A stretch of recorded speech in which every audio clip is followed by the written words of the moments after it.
Samantha Forster had made a huge discovery at school. It wasn't a good discovery, but it might benefit humankind to know a girl couldn't die from embarrassment. Otherwise, she'd be dead.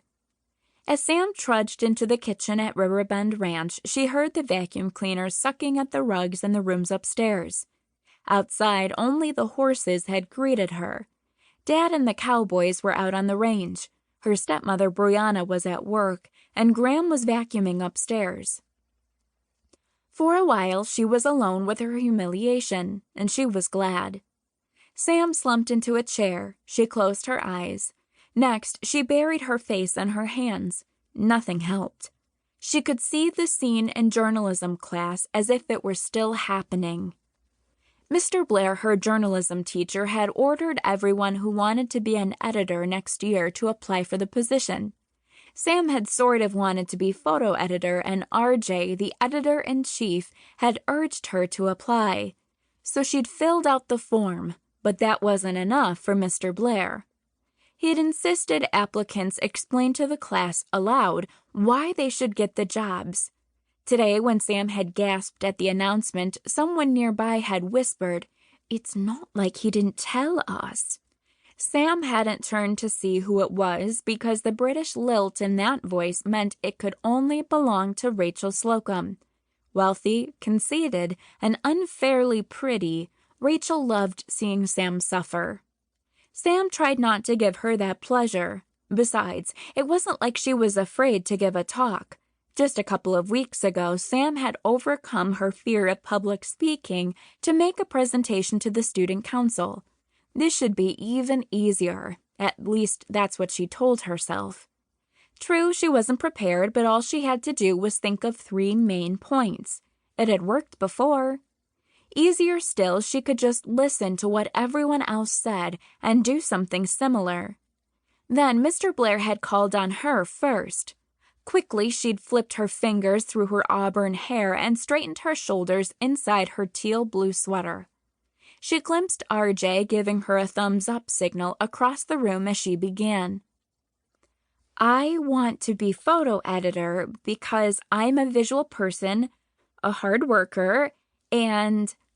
She'd taken a deep breath and pictured herself at a football game on a gray, sleety afternoon. "And I don't mind being kept outside." Kept outside? She'd bitten her lip. With the horses? Rachel Slocum pretended to be confused. Sam glared at her, but Rachel didn't notice. Dressed in a champagne-colored jumpsuit made of raw silk, Rachel should have looked like she was draped in a parachute. She didn't. Head tossed back with her furry mink-brown eyelashes half lowered, Rachel was soaking up the appreciative giggles of the rest of the class. Eager to explain, Sam had blurted, "What I mean is that I don't mind after-school photo shoots." That mistake had turned the giggles to outright laughter. "Photo shoots," she'd said, raising her voice, nearly shouting, but by then even Mr. Blair and RJ were chuckling. Obviously, I'm better with pictures than words.